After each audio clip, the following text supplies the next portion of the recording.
নমস্কার, গল্পকথক রীতি চ্যানেলে আপনাদের সবাইকে স্বাগত।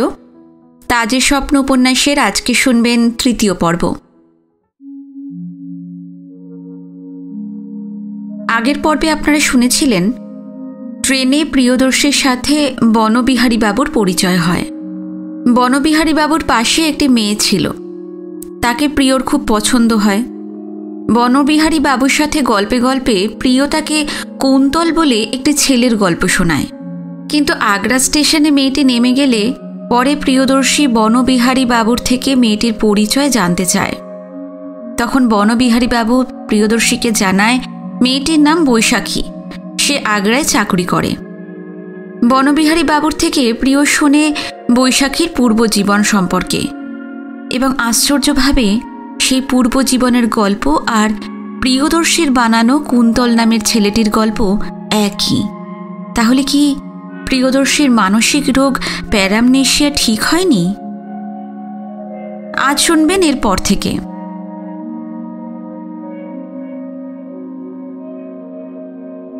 আলোয় আলোয় নয়াদিল্লির এক্সিবিশন গ্রাউন্ড। আজ প্রায় 15 দিন হল এই প্রদর্শনীর একটি বিশেষ স্টলে আশ্রয় নিয়েছে প্রিয়দর্শী। প্রেমচাঁদ সিংজির জুয়েলারি দোকানটা সাজিয়ে তুলছে অনলস পরিশ্রমে। পাঞ্জাবি ছুতোর বানাচ্ছে কাউন্টার, সানমাইকা আর কাঁচ। ইলেকট্রিক মিস্ত্রি বসাচ্ছে কনসিল্ড লাইন, আর প্রিয়দর্শী ঘরের দেওয়ালে এঁকে চলেছে ভারতীয় ফ্রেস্কো।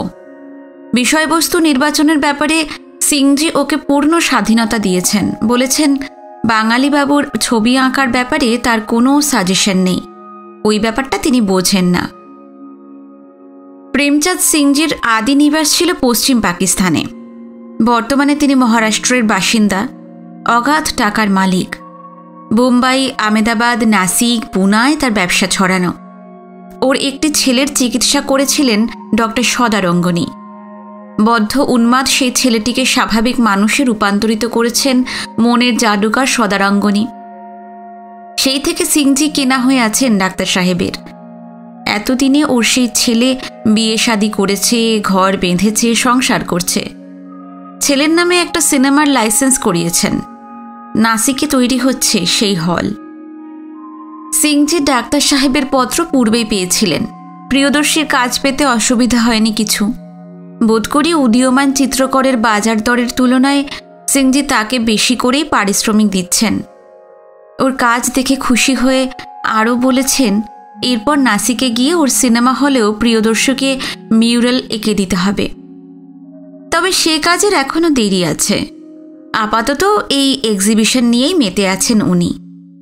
শিল্প প্রদর্শনীর আজও উদ্বোধন হয়নি, উদ্যোগ পর্বই চলছে। প্রিয়দর্শীর থাকার ব্যবস্থা হয়েছে স্টলের পিছনের ছোট খুপড়িটায়। ওর সঙ্গে আরও দুজন সেই ঘরে থাকে, ইলেকট্রিক মিস্ত্রি বঙ্কু আর ছুতোর মিস্ত্রি প্রীতম দাস। ওরা দুজনেই প্রিয়দর্শীর চেয়ে বয়সে ছোট। ওরা তাকে প্রিয়দা বলেই ডাকে। এই নতুন পরিবেশে নিজেকে বেশ মানিয়ে নিয়েছে প্রিয়। সারাদিন কাজ করে, সন্ধেবেলায় তিনজনে মিলে প্রদর্শনীর এই দিক ওদিক ঘুরে ঘুরে দেখে কার স্টলে কতটা কাজে গিয়েছে। দিল্লির অন্যান্য দ্রষ্টব্য দেখতে যাবার মতো এখনও অবসর হয়নি। উদয়াস্ত পরিশ্রম করতে হচ্ছে সকলকে। উদ্বোধনের নির্দিষ্ট দিনের আগেই যাতে স্টলটা তৈরি হয়ে যায়। ওদের দোকানের সামনেই একটা বাইসাইকেল কোম্পানি স্টল। প্রবেশ তোরণের উপর সাইকেল আরোহীর একটা ডামি। বঙ্কু ওই স্টলেও ফুরনে কাজ ধরেছে।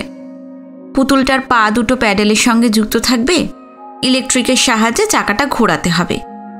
দূর থেকে দেখলে মনে হবে একটা মানুষ অত উঁচুতে বসে ক্রমাগত প্যাডেল করে যাচ্ছে, সাইকেলের চাকা ঘুরছে, কিন্তু আরোহী সমেত সাইকেলটা স্থির হয়ে আছে তোরণের ওপরে।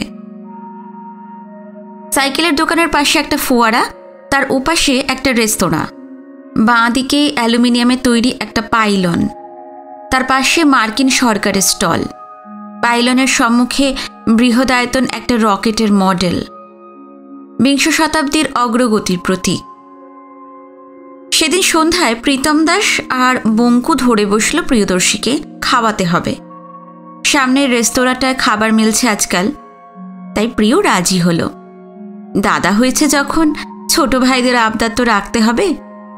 সাজগোজ করে দুই বন্ধু তৈরি হয়ে এসে ডাক দিল প্রিয়কে। বঙ্কু বললে, এ কি দাদা, এই সাবেক পায়জামা পাঞ্জাবি পরে যাবেন নাকি? যাবো আবার কোথায়, ওই তো সামনের দোকানে। প্রীতম দাস বললে, তার চেয়ে চলুন শহরে যাওয়া যাক। দাদার অ্যাকাউন্টেই যদি খাই তবে সব নিরামিষ খেয়ে কি লাভ, তাই না? নিরামিষ কেন, আমিষই খাওয়াবো তোমাকে, চলো না। সে আমি আমিষের কথা বলছি না দাদা, বললে প্রীতম দাস।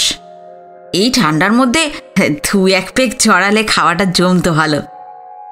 প্রিয় হেসে বললে, তাহলে আমাকে বাদ দাও ভাই, আমার আবার ওই জিনিস চলে না। প্রীতম দাস বললে, এ আবার একটা কথা হলো দাদা, আপনি আর্টিস্ট মানুষ, অমৃত অরুচি। বঙ্কু তাড়াতাড়ি বলে, না না, থাক থাক, দরকার কি ওসবে। চোখ টিপে সে ইঙ্গিত করে প্রীতম দাসকে। অগত্যা ওরা তিনজনে সামনের রেস্তোরাঁতে এসে সান্ধ্য আসর জমালো। তন্দুরি রুটি আর মুরগির দো পেঁয়াজি, কবজি ডুবিয়ে আহারে মন দিল বঙ্কু আর প্রীতম দাস। বঙ্কু বললে, প্রীতম দাস, তোমাদের বাড়িতে মুরগি চলে? আতকে ওঠে প্রীতম দাস। ওরে বাবা, আমরা স্ট্রিক্ট ভেজিটেরিয়ান, বাড়িতে আন্ডা গোস পর্যন্ত ঢোকে না, মুরগি তো কোন ছাড়। প্রিয় আলতো করে হাসে। বঙ্কু বলে, দাদা তুমি তো দিল্লিতে প্রথম এলে, চলো কাল তোমাকে শহরটা দেখিয়ে আনি, দিল্লি শহর আমার নখদর্পণে। প্রীতম দাস এই সময় প্রতিবাদ জানায়, এই তোর চেয়ে আমার অভিজ্ঞতা বেশি, আমার 5 বছর বাস হয়ে গেছে দিল্লিতে, তুই তো মাত্র 2 বছর এসেছিস। দাদাকে শহর দেখাতে হলে আমি নিয়ে যাব। বঙ্কু বলে, খামোশ, আমরা 3 জনেই না হয় যাব। প্রিয় বলে, তার চেয়ে তোমরা দুজনেই যেও, বরং দুজন দুজনকে শহর দেখিয়ে এনো, বাস ভাড়া আমিই দিয়ে দেব। একটু ভেবে নিয়ে বঙ্কু বললে, দাদা তোমার কি হয়েছে বলো তো, সারাদিন কি এত চিন্তা করো তুমি, ভাবিজির কথা? না রে, সে বেলাই নেই আমার। বাঁচা গেল। তবে অত কি ভাবো দিনরাত, বিয়ে যখন করনি তখন তো তুমি বানকি চিড়িয়া, ওরকম একটা খুবসুরত চেহারা তোমার, অথচ অথচ অথচ কি? মুরগির ঠ্যাংটা চিবোতে চিবোতে বঙ্কু বললে, অমন একখানা খানদানি বদন থাকলে আমি বাইরে বোম্বে চলে যেতাম, শালাদের রাতের নিদ্রা ঘুচিয়ে দিতাম। প্রীতম দাস বললে, কাদের? আরে ওই যে দেবানন্দ, দিলীপ কুমার, ধর্মেন্দ্র, ওই ওদের। বলেছিস মাইরি। আচ্ছা দাদা, বিয়ে তো করেননি, প্রেম করেছেন কখনো? প্রিয়দর্শী আর চোখে ওদের দিকে তাকিয়ে নিয়ে বললে, তোমাদের কি মনে হয়? আমার তো মনে হয় আপনাকে দেখে সব মেয়েই আপনার দিকে ঝুঁকে পড়ে, আর আপনি মুখ ঘুরিয়ে চলে যান। প্রিয়দর্শী জবাব দেয় না। কিন্তু কই, আপনি তো আমার প্রশ্নের জবাব দিলেন না। কি প্রশ্ন? আমি কখনো প্রেম করেছি কি না? না, ওইসব প্রেম পেয়ার আমার জীবনে আসেনি কখনো, আর বোধ করি আসবেও না। তোমাদের ওই প্রেম পেয়ার আর মহাব্বত জিনিসগুলো আমি ঠিক বুঝতে পারি না, আমার কেমন যেন বিশ্রী লাগে। প্রীতম দাস হো হো করে হেসে ওঠে, কিন্তু বঙ্কু সিরিয়াস। একটা চোখ বন্ধ করে বলে, আপনি দুনিয়াটাকে খুব ঘৃণা করেন না দাদা? ঘৃণা? না, ঘৃণা করব কেন? তবে আজকের দুনিয়াদারির অনেক কিছুই আমার বরদাস্ত হয় না। আমি একলা থাকতেই ভালোবাসি। কেউ যদি আমাকে বিরক্ত না করে, দুটি খেতে দেয়, তাহলে আপন মনে ছবি এঁকেই জীবনটা কাটিয়ে দিতে পারি। একা একাই জীবন কাটিয়ে দিতে চান? দোসরের প্রয়োজন অনুভব করেন না? প্রীতম দাস অবাক হয়ে যায়। প্রিয়দর্শী চুপ করে থাকে, অনুধাবন করবার চেষ্টা করে প্রশ্নটা। বঙ্কু ঠ্যাংটা নামিয়ে রেখে বলে, আপনি আজব চিড়িয়া তো দাদা, সবসময় কি যেন ভাবেন দেখি। বিয়ে যখন করেননি তখন ভাবিজির কথা নয়, প্রেম পেয়ার মহাব্বত কি যখন জানেন না তখন পেয়ারের কথাও নয়, তাহলে এত চিন্তা করেন কি নিয়ে? প্রিয়দর্শী এবারও জবাব দেয় না। মনে মনে চিন্তা করতে থাকে, সত্যি কি সে অস্বাভাবিক? অপরের চোখে কি তাকে অন্যরকম লাগে? সে কি জীবনের সঙ্গে নিজেকে খাপ খাইয়ে নিতে পারছে না? স্থূল দৃষ্টি বঙ্কু পর্যন্ত মনে করে ও আর 5 জনের মতো নয়। ওর বেদনার্ত মুখটা দেখে বঙ্কু আবার বললে, খামোশ, আর বলতে হবে না আপনাকে। কিন্তু এইসব চিন্তা ছাড়ুন দাদা, খান দান ডুগডুগি বাজান, আর কি বলে অল্প স্বল্প প্রেম ট্রেমও করুন। দিন রাত আকাশপানে চোখ মেলে ওইভাবে চিন্তা করতে থাকলে আপনি একদিন স্রেফ পাগল হয়ে যাবেন। দাদা কি হলো? এমন প্রবলভাবে চমকে উঠেছিল প্রিয়দর্শী যে চমক মুহূর্তে সংক্রামিত হলো টেবিলের অপর দুজনেরও মধ্যে। প্রীতম দাস বললে, দাদার বিষম লাগলো নাকি? জল খান। বঙ্কু ওকে একটা কনুইয়ের গুঁতো মারে। ফেরার পথে বঙ্কুর কানের কাছে মুখ এনে প্রীতম দাস বলে, অমন কনুইয়ের গোত্তা মারলি কেন? বঙ্কু ও জনান্তিকে বলে, বিষম দাদার গলায় লাগেনি, লেগেছে এইখানে। নিজের বুশ শার্টের মাঝের বোতামটা দেখিয়ে দেয় সে। মানে দাদা গুল মেরেছে। আসলে প্রিয়দা একটা আয়নামোড় চুরি পরা হাতের ধাক্কা খেয়েই ঘর থেকে পথে ঠিকরে পড়েছে। মাইরি, তুই কেমন করে জানলি? আরে এখন তো সেটা জলের মতো পরিষ্কার। বঙ্কুর কাছে যা নাকি জলের মতো পরিষ্কার, স্বয়ং প্রিয়র কাছে সেটা ভোরবেলার কুয়াশার মতো আবছায়া। কদিন পরে চারপাইতে চিত হয়ে সেই কথাই সে ভাবছিল। মনটা কি সত্যি মরবিড হয়ে যাচ্ছে? আজ প্রায় 3 সপ্তাহ হলো সে এসেছে এই প্রদর্শনীতে ছবি আঁকার কাজ নিয়ে। ফ্রেস্কো একে মনের মতো করে সাজিয়েছে সর্দারজির স্টলটা। বুঁদ হয়েছিল এতদিন নিজের কাজে, একদিনও ঘুরে দেখেনি গোটা এক্সিবিশনটা। প্রদর্শনী উদ্বোধনের শুভ লগ্নে এলেন দেশ বরেণ্য নেতা। ভিআইপিতে ভরে গেল সারা মাঠ। পুলিশে কর্ডন করে ভিড় ঠেকাতে পারল না। বঙ্কু আর প্রীতম দাস সারাটা দিনই কাজ কামাই করে কোথায় কোথায় কাটালো। অথচ প্রিয় স্টল ছেড়ে উঠে বাইরে উঁকি মেরে দেখল না একটা বারের জন্য। কিছুই যেন তার ভালো লাগে না, না ভিড় না নির্জনতা। কেন এমন হয়? বঙ্কু বিহারী তার একটা সমাধান বাতলেছে। কথাটা সে জনান্তিকেই বলতে চেয়েছিল, প্রীতম দাসকে, কিন্তু প্রিয় শুনতে পেয়েছিল। বঙ্কুর বিশ্বাস, কাঁকন পরা হাতের ধাক্কা খেয়ে যারা ঘর ছেড়ে পথে নামে তারাই এভাবে বদলে যায়। কথাটা কি তার পক্ষে প্রযোজ্য তার এই 25 বছরের জীবনে? কই, মনে পড়ে না তো প্রেম কোনোদিন এসেছিল। আর প্রেম যদি না এসে থাকে তবে ব্যর্থ প্রেমের প্রশ্নটাই তো ওঠে না। এতদিন সে প্রায়ই একটা দিবা স্বপ্ন দেখত। সে কল্পনা করত হয়তো সে একজন ব্যর্থ প্রেমিক, সে কাউকে নিবিড় করে ভালোবেসেছিল, অথচ সেই ছলনাময়ী নিষ্ঠুর দুটি হাতে ওকে আবর্জনার মতো সরিয়ে দিয়ে গেছে। কেমন সে মেয়ে? মনে মনে তার পোর্ট্রেট আঁকত প্রিয়দর্শী। সে যেন কোনো অবন্তী উজ্জয়িনীর জনপদ বধূ। তার কোটি দেশে মণিমেখলা, চন্দন চর্চিত তার উরস যুগলে মানিক্যের শতনরী, তার কবরীতে গোঁজা একটি শ্বেত করবীর গুচ্ছ। সে যেন মহাবলীপুরম মন্দির গাত্র থেকে পায়ে পায়ে নেমে এসে দাঁড়িয়েছিল প্রিয়দর্শীর সামনে।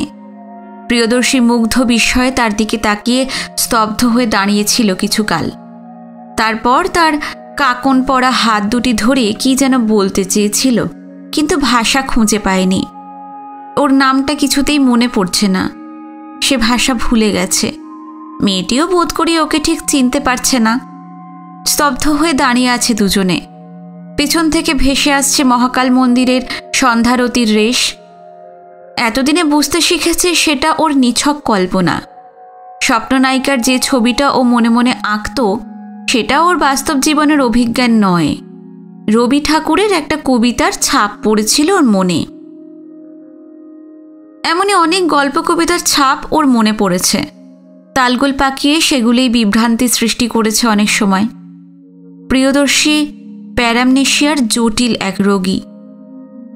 ফলে স্বপ্ননায়িকাকে নিশ্চিন্তভাবে বিদায় দিতে পেরেছিল আর একদিন, যেদিন অবিনাশদা আবৃত্তি করেছিলেন রবি ঠাকুরের ওই বিশেষ কবিতাটা। ও বুঝেছিল এই স্বপ্ননায়িকার সঙ্গে প্রিয়দর্শীর কোনো সম্পর্ক নেই। বুঝিয়েছিল নিজেকে যে প্রেম ওর জীবনে আসেনি। ওর মানসিক ভারসাম্য হারানোর মূলে নেই কোনো ব্যর্থ প্রেমের ইতিকথা। ওর কপালের কাটা দাগটা আর যেভাবেই জন্ম নিয়ে থাক কোনো কাঁকন পড়া হাতের আঘাতে নয়। কিন্তু সম্প্রতি আবার সেই ধারণায় ফাটল ধরেছে। আবার ওর দিবা স্বপ্ন ফিরে আসতে শুরু করেছে নতুন বেশে। এবার আর মণিমেখলা শতনরী চন্দনচর্চিত উরস যুগল নয়, এবার সেই সাজ পাল্টেছে। এবার তার গৌর তনুদেহ ঘিরে কৃষ্ণবর্ণের আবরণ, অনাবৃত নিবিবন্ধের উপর পিছনে বোতাম কালো জ্যাকেট। এবার ওর পশ্চাৎপটে মহাবলীপুরমের মন্দির নয়, তাজমহলের তরুণ দ্বার। এবার দুরন্ত ঝোড়ো হাওয়ায় সাপের ফোনার মতো দুলছে তার কানের পাশের কয়েকটি অলকগুচ্ছ। অগুরু চন্দন নয়, ক্যান্থারাইডিন সুবাসিত সে চুলের গন্ধ লেগে আছে ওর ঘ্রাণে। এবার শুধু রূপ নয়, নামও পরিগ্রহ করে ওর স্বপ্ননায়িকা বৈশাখী। কিন্তু প্রিয়দর্শী তো নিজের জীবন কাহিনী সজ্ঞানে তাকে বলেনি। এই কথা অনস্বীকার্য যে নিজের জীবন কথা প্রিয়দর্শী জানে না। কিন্তু একটা মুখে মুখে বানানো গল্পের সঙ্গে তাহলে কেমন করে মিলে গেল ওর স্বপ্ননায়িকার জীবন? কাকতালীয় ঘটনা? তাও কি সম্ভব? জিগস ধাঁধার মতো এমন খাঁজে খাঁজে নিখুঁতভাবে কখনো মিলে যেতে পারে ওর কল্পিত কাহিনীর সঙ্গে বৈশাখীর জীবন? প্রায় 500 টাকার অঙ্কটা? না, সে অসম্ভব, একেবারে অসম্ভব। তাহলে কি মেনে নিতে হবে ওর উদ্ভট থিওরিটা, সেই স্মৃত্যাভাসের তির্যক প্রয়োগের ব্যাখ্যা, প্যারামনেশিয়ার ইনভার্স থিওরেম? এমনকি সত্যি সম্ভব যে কোনো মনোবিকলনের রোগী তার জীবনের বাস্তব ঘটনাকে ভুলে গিয়ে প্রক্ষেপ করেছে অজান্তে তার শিল্প সৃষ্টিতে? ওর ধারণা কুন্তলের গল্পটাও বানিয়েছে, হয়তো সেই ধারণাটাই ভুল। হয়তো ও সত্যই কিশোর বয়সে গিয়েছিল টোপর মাথায় কোনো বিয়ের আসরে। হয়তো ও ভুল করে ভেবেছিল কুন্তলের নায়িকা ওর একটা শিল্প সামগ্রী, স্বহস্তে গড়া গ্যালাটিয়ার মূর্তি। হঠাৎ যদি সেই শিল্প সামগ্রী সজীব হয়ে ওর সামনে এসে দাঁড়ায়, হয়তো তাই দাঁড়িয়েছিল সেই দিন সেই ঘুম ঘুম পাখি না ডাকা ভোরে আগ্রা ফোর্ট স্টেশনে। তাজের স্বপ্নে বিভোর পিগম্যালিয়নের সামনে এসে দাঁড়িয়েছিল গ্যালাটিয়া, বলেছিল, ওগো, আমি তোমার হাতে গড়া মূর্তি নই, আমি নারী। পাগল যেমন পরশ পাথর পেয়েও অজান্তে ছুঁড়ে ফেলে দিয়েছিল অনাসক্ত অনবধানতায়, তেমনি অবহেলায় প্রিয়দর্শীও ছুঁড়ে ফেলে দিয়েছে তার স্পর্শমণিকে। গড় ঠিকানার বৈশাখী যেন কোনো বৈশাখী খ্যাপা হাওয়ায় ঝরা পাতার মতো হারিয়ে গেল তারপর। অথচ তার সেই কবুতরের বুকের মতো নরম আঙুলের ক্ষণিক স্পর্শে সোনা হয়ে গেছে ওর সমস্ত অন্তরাত্মা। প্রিয়দা, ও প্রিয়দা, শিগগিরই বাইরে এসো। হুড়মুড় করে ঘরে ঢোকে বঙ্কু। কেন রে, কি হয়েছে? আরে কেল্লা বোধহয় ফতে হয়েছে, বাইরে এসো জলদি, কোটটা চড়াও দেখি গায়ে। হাত ধরে হিড় হিড় করে ওকে বাইরে নিয়ে আসে বঙ্কু। বাইরে মানে ভিতরকার গুদাম ঘর থেকে সামনে স্টলে। অন্ধকার থেকে হঠাৎ আলোয় বেরিয়ে এসে কেমন যেন ধাঁধা লাগে। সামনে নিয়ে লক্ষ্য করে দেখে কাউন্টারের ওপারে একজন অত্যন্ত সুবেশ ভদ্রলোক মুগ্ধ দৃষ্টিতে খুঁটিয়ে খুঁটিয়ে দেখছেন স্টলের দেওয়ালে আঁকা ছবিগুলো। ভদ্রলোকের ডান হাতে হাত রেখে ঘনিষ্ঠভাবে দাঁড়িয়ে আছেন একজন শ্বেতাঙ্গিনী বিদেশিনী, আমেরিকান অথবা ইউরোপিয়ান। দুজনেই প্রাচীর চিত্র দেখতেই তন্ময়। এই অবকাশে প্রিয়দর্শীও খুঁটিয়ে দেখে নিল ওদের দুজনকে। ভদ্রলোকের বয়স 40-এর ওপরে হলে বলতে হবে শরীরের প্রতি অত্যন্ত যত্নশীল। এবারে হলে বলা উচিত চুল ওঠার বহু বিজ্ঞাপিত হেয়ার অয়েল আসলে কোনো কাজের নয়। ব্যাকব্রাশ করা চুলের মাঝে মাঝে ফাঁক ফাঁক, দামি কালচে নস্যি রঙের স্যুট, রং মেলানো টাইয়ের সঙ্গে বেমানান আকারের হিরে বসানো একটা টাইপিন, বাঁ হাতে চেস্টনাট কাঠের পাইপ, ডান হাতে লীলা কমলিনী। ভদ্রমহিলার বয়স আন্দাজ করা কঠিন, এই বিষয়ে প্রিয়র অভিজ্ঞতা অল্প। তার বাম মণিবন্ধে ক্ষুদ্রায়তন একটি হাতঘড়ি, ডান হাতে জড়োয়া ব্রেসলেট, ঘড়িওয়ালা হাতখানি সঙ্গীর করতলগত, ব্রেসলেট পরা হাতে এক গুচ্ছ কুলিন জাতের কালো গোলাপ। ভদ্রলোকের মুগ্ধ দৃষ্টি দেওয়াল থেকে কাউন্টারে নেমে এলে সর্দারজি সবিনয়ে ইংরেজিতে নিবেদন করেন, ইনি প্রিয়দর্শী, আর্টিস্ট। ভদ্রলোক ওর দিকে ফিরেই চমকে ওঠেন। আপাদমস্তক ওকে খুঁটিয়ে খুঁটিয়ে দেখতে থাকেন। চমকটা অদ্ভুত। চেনা লোককে অপ্রত্যাশিত পরিবেশে দেখলে লোকে যেমন চমকে ওঠে, ঠিক তেমনই। প্রিয়দর্শী সচকিত হয়। যতদূর মনে পড়ে একে সে কখনো দেখেনি। কে ইনি? আর অমন করে খুঁটিয়ে খুঁটিয়ে কেই দেখছেন উনি? অস্বস্তিকর পরিস্থিতিটা এড়িয়ে যাবার জন্য প্রিয়দর্শী বলে, আপনি আমাকে ডেকে পাঠিয়েছেন? সেই প্রশ্নের জবাব না দিয়ে ভদ্রলোক বলেন, প্রিয়দর্শী। সর্দারজি প্রিয়দর্শীর দিকে জিজ্ঞাসু নেত্রে তাকায়। ওর পুরো নামটা তারও জানা নেই। প্রিয়দর্শী পাদপূরণ করবার সময় সর্দারজির পূর্ব ভাষণের পুনরুক্তি করে মাত্র, শুধু সেমিকোলন চিহ্নটা বাদ দেয়। বলে, Priyadarshi artist. That's your profession man. Your surname please. Artist. আবার বললে প্রিয়। ইঞ্জিনিয়ার, মার্চেন্ট আর কন্ট্রাক্টর যদি ক্রিকেটিয়ার হতে পারে, তাহলে একজন আর্টিস্ট শুধুমাত্র আর্টিস্ট হতে পারবে না? Well said, well said. Sardarji প্রিয়দর্শীর কানে কানে বললে, ইনি একজন মিলিয়নিয়ার, বিজনেস ম্যাগনেট। সমঝে বাতচিত করবে কিন্তু। জনান্তিকে বলবার ভঙ্গি করলেও সর্দারজির ভোমা গলা এত অনুচ্চ নয় যে বাণিজ্য চুম্বকটির কর্ণগোচর হবে না।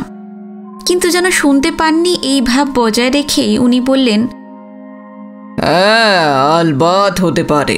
সেক্ষেত্রে আমার নাম রতন চাঁদ, বিজনেসম্যান। আমাকে ডেকে পাঠিয়েছেন? ভদ্রলোক এবার ইংরেজি ছেড়ে সরাসরি হিন্দিতে নেমে এলেন।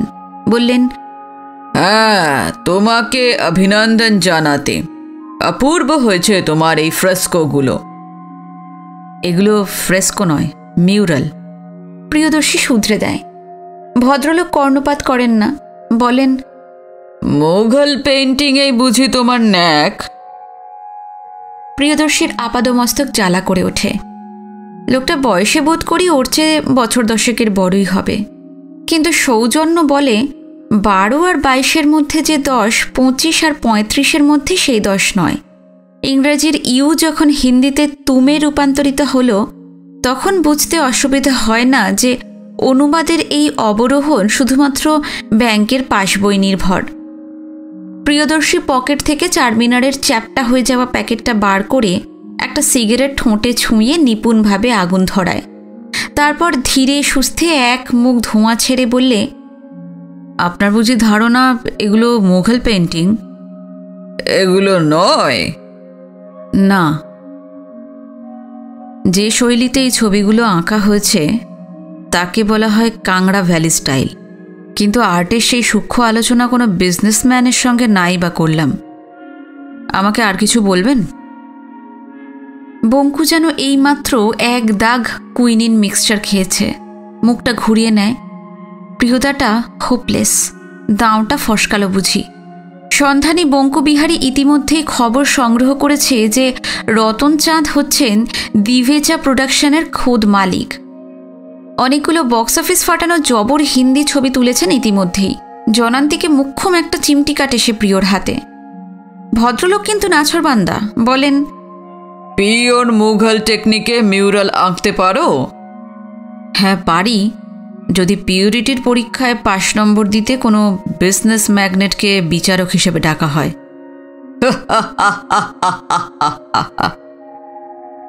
হাসিটাতে প্রিয়দর্শীকে নরম হতে হলো।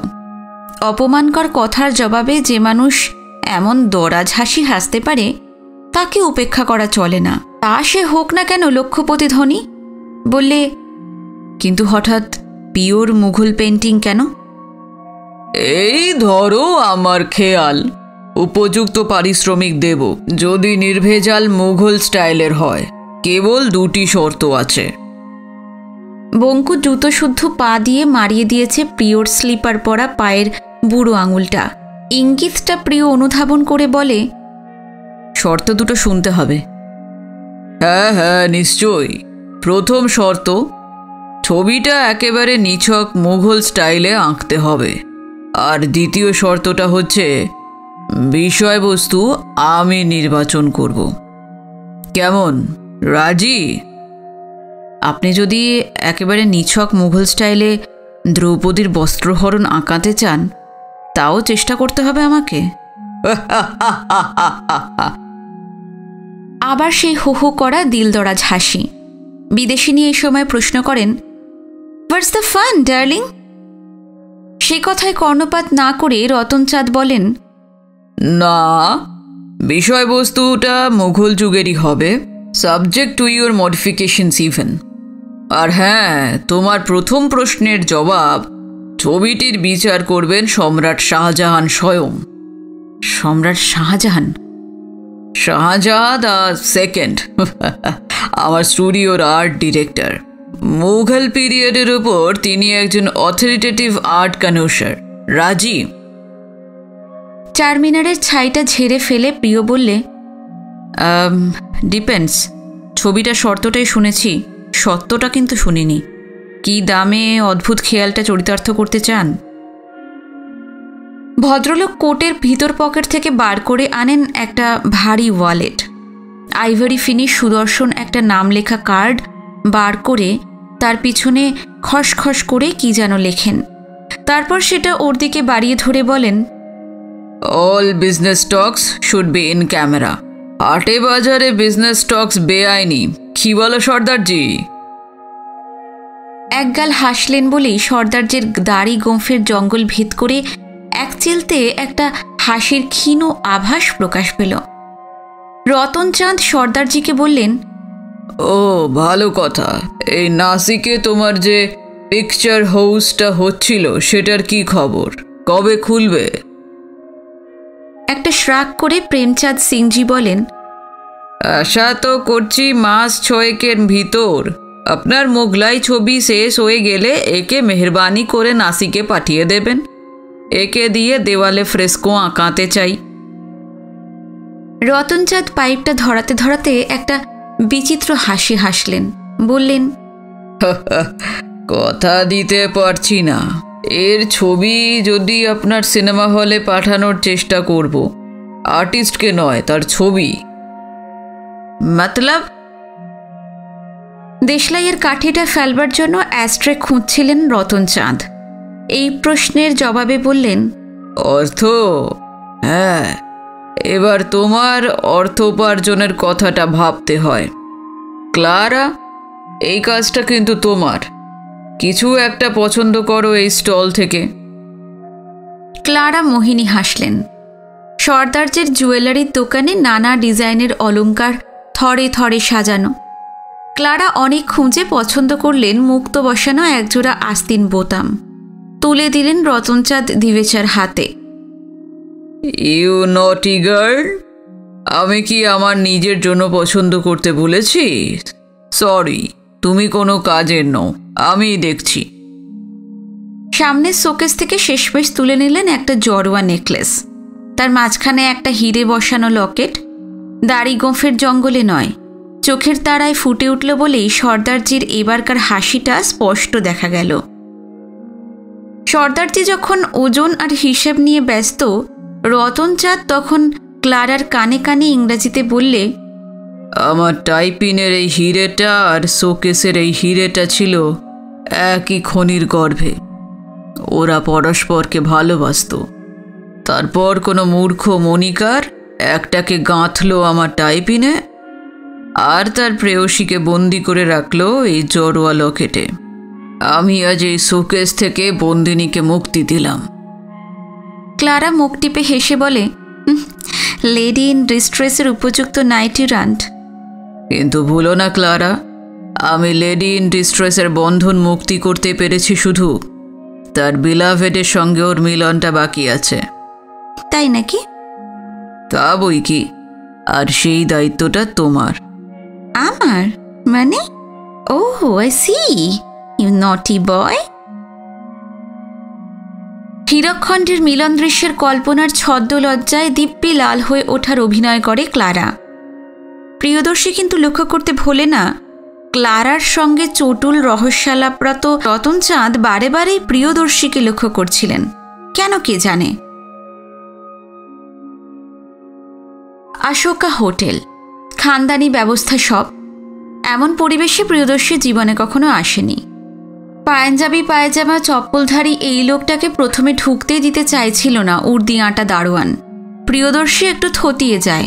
ফিরে যাবে নাকি? স্যুট পরে আসাই উচিত ছিল তার। একজোড়া কোট প্যান্ট তো ডাক্তার সাহেব ওকে বানিয়ে দিয়েছিলেন। উপরতলার এইসব মানুষদের সম্বন্ধে শুধু তার কৌতূহলের অভাবই নয়, কেমন যেন অবজ্ঞা মিশ্রিত অহৈতুকী অনীহা ছিল। আর্থিক প্রয়োজন তার যৎসামান্য। দুনিয়ায় সে একা। বিজনেস ম্যাগনেটের নিকট সান্নিধ্যে আসাটাকে বঙ্কু প্রীতম দাসের মতো সে একটা দুর্লভ সৌভাগ্য বলে মনে করে না। কিন্তু এই ভদ্রলোকের কথাবার্তায় একটা অদ্ভুত আকর্ষণের শক্তি আছে, চৌম্বক শক্তি। ওর দরাজ হাসিতে, রসিকতায়, ভাবে ভাবে কেমন যেন একটা বেপরোয়া মাদকতা আছে। প্রিয়দর্শী আর একটু তলিয়ে দেখতে চায় চরিত্রটাকে। মাঝপথে দারোয়ানের হুমকিতে মুঘল চিত্ররসিক এই বিচিত্র ধনকুবেরটিকে হারিয়ে যেতে দিতে পারে না। পকেট হাতড়ে উদ্ধার করে আনে আইভরি ফিনিশ চিচিং ফাঁকটি। এবারে নরম হতে হলো দ্বাররক্ষককে।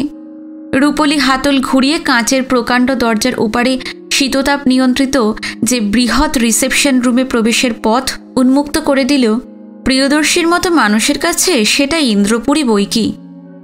ঘর জোড়া প্রকাণ্ড পারস্য দেশীয় পুরু কার্পেট। ও প্রান্তে একসারি লিফটের ওঠানামার সংকেতবাহী আলোকবিন্দু, আর মাঝে বার। এ প্রান্তে একটি কোনায় একজন বিদেশিনী রিসেপশনিস্ট। আবার দাখিল করতে হলো ভিজিটিং কার্ডখানা। শ্বেতাঙ্গিনী কিন্তু ভদ্রতা করে ওকে বসতে বললেন। প্রিয়দর্শী আন্দাজ পায় এই ভদ্রতার মূল উৎস ওই আর দিবেচা লেখা কার্ডখানা, তার নিজের চেহারাটা নয়। প্রতি বোর্ডারের ঘরে ফোন আছে। 217 নম্বরে ফোন করলেন ভদ্রমহিলা। ওই প্রান্ত থেকে ভেসে এলো দিভেচা। মহিলা বললেন, আপনার কার্ড নিয়ে একজন দেখা করতে এসেছেন। কি নাম? মাউথপিসে ম্যানিকিওর করা আঙুল চাপা দিয়ে বিদেশিনী প্রিয়দর্শীকে বললেন, আজকে কি ওর নেম স্যার? বলে ফোনটা ওর দিকে বাড়িয়ে ধরেন। প্রিয়দর্শী টেলিফোন তুলে নিয়ে বললে, প্রিয়দর্শী। অশোক দ্য প্রিয়দর্শী? না, প্রিয়দর্শী দ্য আর্টিস্ট। ফানি। কি চায় লোকটা? জিজ্ঞেস করো তো। এবার অবাক হয় প্রিয়। প্রশ্নটা শুনে মনে হওয়া স্বাভাবিক যে ফোনের ও প্রান্তবাসী এখনো উপলব্ধি করতে পারেনি যে এ প্রান্তের রিসিভারটা হাত কান মুখ বদলেছে। কিন্তু তা কি করে সম্ভব? কাংড়া ভ্যালি স্কুল আর মুঘল স্কুলের মধ্যে যে প্রভেদ, রিসেপশনিস্টের মিহি মেয়েলি কণ্ঠস্বরের সঙ্গে ওর পুরুষালী স্বরের তফাৎ তার চেয়ে অনেক বেশি। ভদ্রলোক কি সত্যি ছুঁচোকা না, নাকি এটা ওকে প্রত্যাখ্যান করবার একটা চাল? মোগলাই শখ বোধহয় এতক্ষণে উবে গেছে ফতো কাপ্তেন সাহেবের। তা সে যাই হোক, ও পক্ষ যখন জানলেও মানতে নারাজি নয়, তখন রিসেপশনিস্ট সেজেই কাজ চালিয়ে যাবে প্রিয়। ইতিমধ্যে আরও কয়েকজন আগন্তুক আসায় মেয়েটি কাউন্টারের ওপাশে সরে যায়। কি চায় লোকটা? চাকরি না কন্ট্রাক্ট? কন্ট্রাক্ট। আমিও তাই ভেবেছি। তাকে বলে দাও যে আজ রাতে আর একজন প্রিয়দর্শিনীর সঙ্গে আমার কন্ট্রাক্ট হয়ে গেছে। নতুন চুক্তি আজ আর সম্ভব নয়। ওকে কোন টাইম দেব? টাইম? অ্যাপয়েন্টমেন্ট? ও গড, এঙ্গেজমেন্ট প্যাডটাও খুঁজে পাচ্ছি না। কিসের কন্ট্রাক্ট একবার ওকে জিজ্ঞেস করো তো। এতক্ষণে ইংরেজি ছেড়ে সোজা হিন্দিতে প্রিয়দর্শী বলে, মুঘল স্টাইলে দ্রৌপদীর বস্ত্রহরণ ছাড়া অন্য কোনো ছবি আঁকার কন্ট্রাক্ট। ডিয়ার মি, আরে সেই পাগলা আর্টিস্ট নাকি? Send my hero up. ও প্রান্তে টেলিফোন নামিয়ে রাখার শব্দ ভেসে আসে। লিফটে উঠতে উঠতে প্রিয়দর্শী ভাবে, ব্যাপারখানা কি? সমস্যার সমাধান হলো 217 নাম্বার সুইটে পদার্পণ মাত্রই। নক করতেই আহ্বান এলো, কাম ইন প্লিজ। প্রশস্ত ঘর, আসবাবপত্র অত্যন্ত মূল্যবান কিন্তু বিশৃঙ্খলভাবে ছড়ানো। জালনার পেলমেট থেকে আস্বচ্ছ নীল ট্যাপেস্ট্রা ঝুলছে। কক্ষস্বামী ডোরা কাটা সিল্কের পায়জামা আর ড্রাগন আঁকা কিমোনো জাতীয় একটা নাইট গাউন পরে কৌচে অর্ধশয়ান। উগ্র টোব্যাকোর সঙ্গে কি একটা বিলাতি সেন্টের সৌরভ ককটেল। আয়না পালিশ টিপয়ের উপর গোটা 2 কাঁচের গ্লাস, বেঁটে বোতল আর রূপালি পাত্রে বরফকুচি, স্টেনলেস স্টিলের টং। আবছা নীল একটা গোপন আলোর আভাসে ঘরটা প্রায় আলো আঁধারি।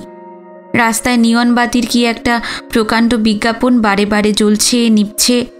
খোলা জানালা দিয়ে তারই আলোয় কয়েক সেকেন্ড বাদে বাদে এই ঘরটা যেন চমকে চমকে উঠছে।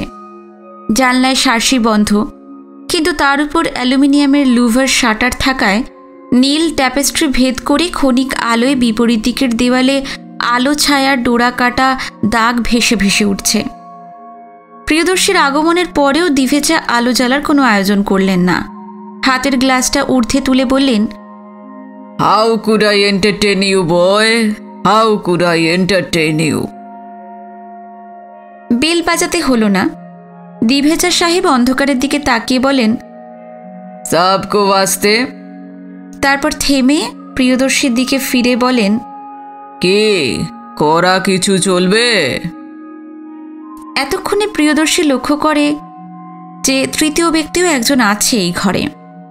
কোনো বোর্ডার যখন বারে যেতে অনিচ্ছুক হন, অর্থাৎ ঘরকেই বার করেন, তখন বোধ করি কর্তৃপক্ষ তার খিদমতের জন্য একটি সর্বক্ষণের ভৃত্য মোতায়েন করেন। ঘর বার তখন একাকার হয়ে যায়। যতক্ষণ না গৃহস্বামী মাতাল হয়ে লুটিয়ে পড়েন কৌচ থেকে ভূসজ্জায়, অথবা যখন বারের বিল সই করবার ক্ষমতাটা তার লুপ্ত হয়, ততক্ষণ হাজির থাকে সেই খিদমতগার। বলি, করা কিছু চলবে? না না, ধন্যবাদ। আরে তাই কি হয় নাকি? আর্টিস্ট মানুষ তুমি, একেবারে একাদশী বৈরাগী সাজলে চলবে কেন? নরম কিছুই না হয় ফরমায়েশ করি বরং। জিন চলবে? না, বরং একটা orange squash. Then clear out my lame duck. কেন? আমার অপরাধটা কি হলো? অশোকা হোটেলের 217 নাম্বার সুইটে রতন চাঁদ দিভেচা মুঘল রাজনীতির দাবা খেলবে যার সঙ্গে, তার হাতে অরেঞ্জ স্কোয়াশ? তবা তবা। বুঝতে অসুবিধা হয় না, ধুরন্ধর ব্যবসায়ী রতনচাঁদ দিভেচা এখন অন্য রাজ্যে। আজকে তাই তোম সম্বোধনটা কানে বাজল না প্রিয়র। সত্যই দুস্তর ব্যবধান ওই ধনকুবের রতনচাঁদ দিভেচা আর এই নগণ্য শিল্পী প্রিয়দর্শী চিত্রকরের। কিন্তু প্রসঙ্গটা বদলানো দরকার, না হলে এই মদ্যপ শেষ পর্যন্ত কোথায় গিয়ে থামবে কে জানে। বললে, কিন্তু মুঘল রাজনীতি তো নয়, মুঘল চিত্ররীতি আজ আমাদের সান্ধ্য আসরের আলোচ্য বিষয়। ওর চাইল্ড। মুখটা মুছতে মুছতে দিভেচা সাহেব মুচকি হাসে। এই হাসি কিন্তু সেই দিলখোলা দরাজ হাসি নয়। এই হাসি মুঘল হারেমের খোঁজা প্রহরীর মাজায় বাঁধা ক্ষুরোধার ছোড়ার হাসি। দিভেচা বলে, রতন চাঁদ দিভেচা cares a fig for your art and philosophy. I'm a businessman to the marrow of my bone. ছবি নিয়ে বিলাসিতা করবার মতো মন আর মেজাজ নেই আবার। ছবি ফুহ। প্রিয়দর্শী প্রতিবাদ করে না, বোঝে সেটা অহেতুক হবে এই পরিবেশে। হয়তো আশাটাই ভুল হয়েছে এখন। দিভেচা আর এক পাত্র তরল পদার্থ ঢেলে দেয় কণ্ঠনালীতে, আবার মুখটা মুছে নিয়ে বলে, জানি তুমি কি ভাবছো। বেটা মাতাল এই অবস্থায় বিজনেস স্টক করবে কেমন করে, তাই না? মাই ডিয়ার বয়, বিজনেস ডিলের এই হচ্ছে আধুনিকতম এরিনা, যে খেলার যে নিয়ম। ছোট্ট একটা টিপয়, দুদিকে দুটি কোচ, এই হচ্ছে এই যুগের ডুয়েল প্রাঙ্গণ। মাঝখানে সাক্ষী থাকবে শ্বেতাশ্ব চিহ্নিত বোতল, দুপাশে থাকবে সেকেন্ডস, সাক্ষী থাকবে কন্ট্রাক্টে সই দিতে। তোমার হাতে খাপখোলা কলম, আমার হাতে থাকবে কোষমুক্ত লেখনী। 10 pegs ফরওয়ার্ড। তারপর চোখ বুজে কন্ট্রাক্ট দিলে মারো সই, খ্যাচ খ্যাচ, ব্যাস খেল খতম। রাত পোহালে, নেশা ছুটলে হিসাব করতে বসো ক্ষতচিহ্ন কতটা গভীর, আর সেটা কার বুকে বেঁধেছে। হলে রাজা, না বনলে ফকির। পাইপটা ধরাতে ধরাতে আবার বলে, নাও টু বিজনেস। তোমার পুরো নামটা জানা হয়নি। পুরো নামের কি কোনো প্রয়োজন আছে? কিছু মাত্র নয়। কোন অঞ্চলের মানুষ তুমি? আমি বাঙালি। হ্যাঁ, আমিও তাই ভেবেছি। এত ভালো হিন্দি শিখলে কি করে? জ্ঞান হওয়ার পর থেকে বিহারেই মানুষ হয়েছি। ও, তা প্রেম করেছো কখনো? কি মনে হয়? I withdraw. বিয়ে করেছো? না। থিয়েটার? Beg your pardon? জীবনে নাটক অভিনয় করেছো কখনো? জীবনটাই তো নাটক। No, and an emphatic no. নাটকে যবনিকা আছে, জীবনে নেই। নাটকে পিছন থেকে প্রম্পটিং আছে, জীবনে নেই। নাটকের প্রতিটি ডায়ালগ নাট্যকারের কাছে ধার করা, প্রতিটি পদক্ষেপ ডাইরেক্টরের চোখ দিয়ে গুন্ডি কাটা। জীবনে তুমি স্বচ্ছন্দচারী। তাই প্রশ্ন করছি, কোনো নাটকে অভিনয় করেছো কখনো? প্রিয়দর্শী বুঝতে পারে আজ আর কাজের কথা কিছু হবে না, কিন্তু এই অদ্ভুত মাতালটাকে ভালোই লাগছিল তার। বললে, না, করিনি কখনো, সুযোগ পাইনি। গ্লাসে আর এক পাত্র ঢালতে ঢালতে দিভেজা বলে, সুযোগ পেলেও কর্ম তোমার দ্বারা হতো না। সেটা কেন বলছেন? সুযোগ পেলে নিশ্চয়ই পারতাম। I beg two differ. বেশ, এক্ষুনি পরীক্ষা করে দেখা যাক। মনে করো আমি তোমার গার্লফ্রেন্ড। হঠাৎ এসে বলছি যে বাবা আমার সঙ্গে অন্য একটি ছেলের বিয়ে স্থির করেছে। আমি ছুটে পালিয়ে এসেছি তোমার কাছে। তোমাকে বলছি আমাকে উদ্ধার করতে। জবাবে তুমি আমাকে আশ্বাস দিচ্ছ, ভরসা দিচ্ছ। তুমি আমাকে উদ্ধার করার প্রতিশ্রুতি দিচ্ছ। সিকুয়েন্সটা বুঝলে তো? নাও, আই স্টার্ট। ভুলে যাও আমার এই বেশবাস, আমার চেহারা। কল্পনা করো আমি একটি অসহায়া তন্বী তরুণী। তোমাকে বলছি। হঠাৎই উঠে দাঁড়ান দিভেজা। একটুও টলছে না তার পা। অপূর্ব দক্ষ অভিনেত্রীর মতো এগিয়ে এসে দাঁড়ান প্রিয়দর্শীর বুকের কাছে। দরদ দিয়ে বলে ওঠেন, আমি সব ছেড়ে তোমার কাছেই ছুটে এসেছি প্রিয়। তোমাকে ছাড়া আমি বাঁচব না। এই নরক যন্ত্রণা থেকে আমাকে উদ্ধার করো তুমি। আবেগে তিনি প্রিয়দর্শীর হাতটা জড়িয়ে ধরেন। প্রাণপণ চেষ্টায় উদ্দাম হাসিটাকে গিলে ফেলতে চেষ্টা করে প্রিয়, কি পারে না। খিলখিল করে হেসে ফেলে। বেশ খানিকটা হেসে বলে, এ কি ছেলে মানুষই করছেন আপনি? দিভেজা কিন্তু একটু হাসেন না। গম্ভীরভাবে প্রশ্ন করেন, সো ইউ অ্যাকসেপ্ট ডিফিট, তাই তো? হার স্বীকার করছো তুমি? কিন্তু জবাবে আমাকে কি বলতে হবে তা তো শিখিয়ে দেননি আপনি। There you are. এখানেই নাটকের সঙ্গে জীবনের তফাৎ। শিখিয়ে দেওয়া হয়নি। কেন? না হয় যা মন চাইতো তাই বলতে পারতে। পারলে না তো, হেরে গেলে। প্রিয়দর্শীর কেমন যেন রোগ চেপে যায়। সেও গম্ভীর হয়ে বলে, না, হার স্বীকার করছি না। আপনি আবার বলুন। Sure, this is monitor. আবারই বলছি, আমি ঘর সংসার ছেড়ে তোমার কাছে ছুটে এসেছি প্রিয়। তোমাকে ছাড়া আমি বাঁচব না। তুমি আমাকে পথের নির্দেশ দাও। তুমি আমাকে বলে দাও আমি কি করব।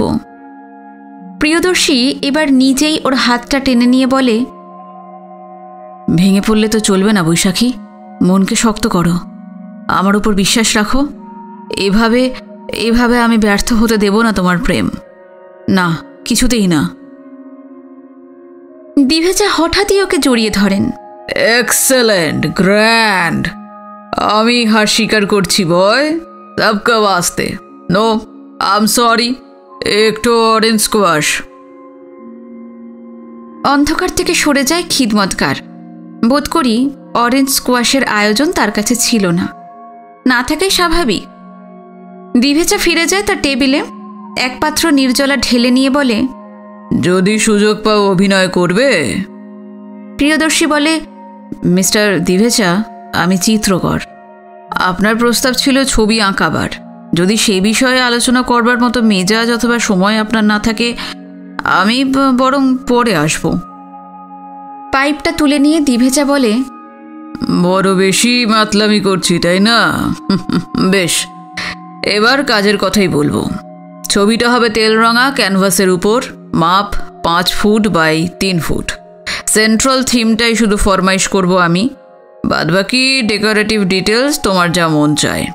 বিষয়বস্তুটা হচ্ছে তাজমহলের দ্বারোদ্ঘাটন। তাজমহল তৈরির কাজ সবে শেষ হয়েছে। অম্বর গেটের সামনে একটা প্রকাণ্ড ডায়াস, তার উপর সিংহাসনে বসে আছেন সম্রাট শাহজাহাঁ।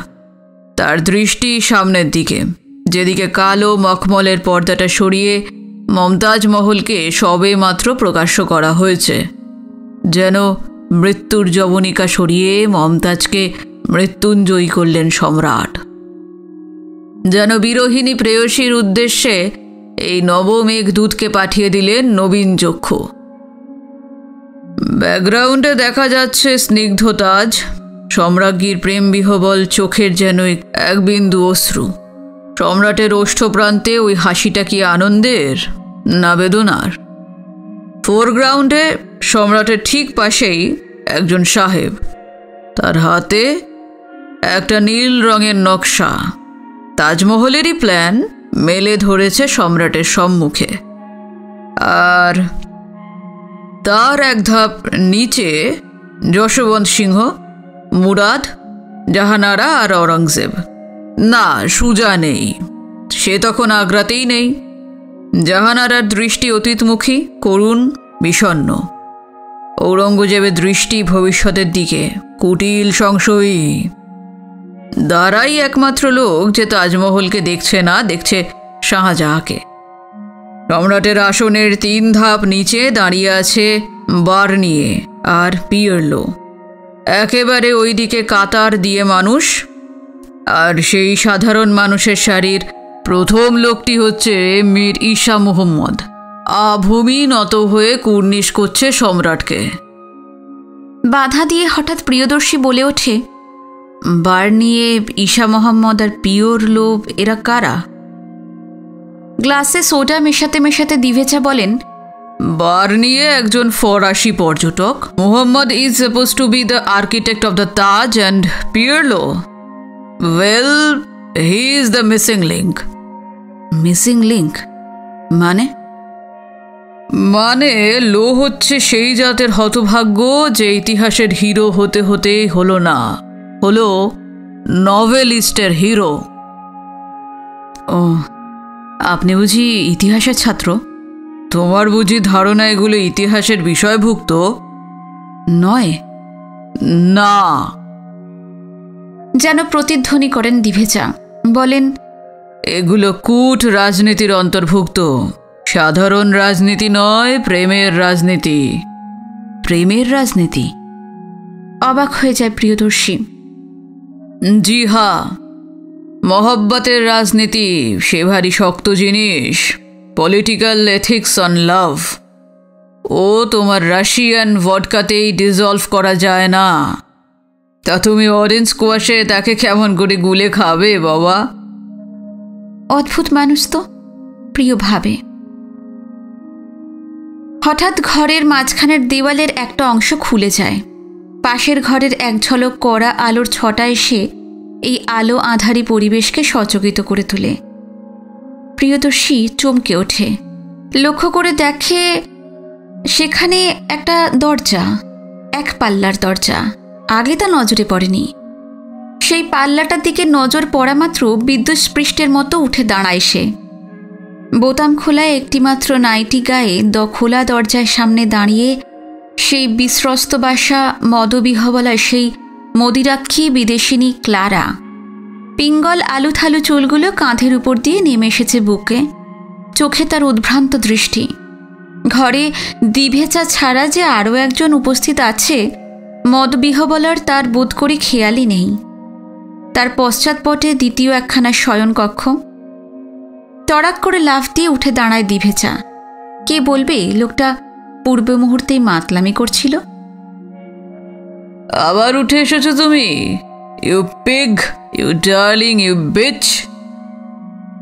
আদর আর খিস্তির অথবা খিস্তির আদর করতে করতে দৃঢ় পদক্ষেপে সে এগিয়ে আসে। অনায়াসে ওকে পাঁজা কোলা করে চলে যায় পাশের ঘরে। প্রিয় স্তম্ভিত হয়ে দাঁড়িয়ে থাকে।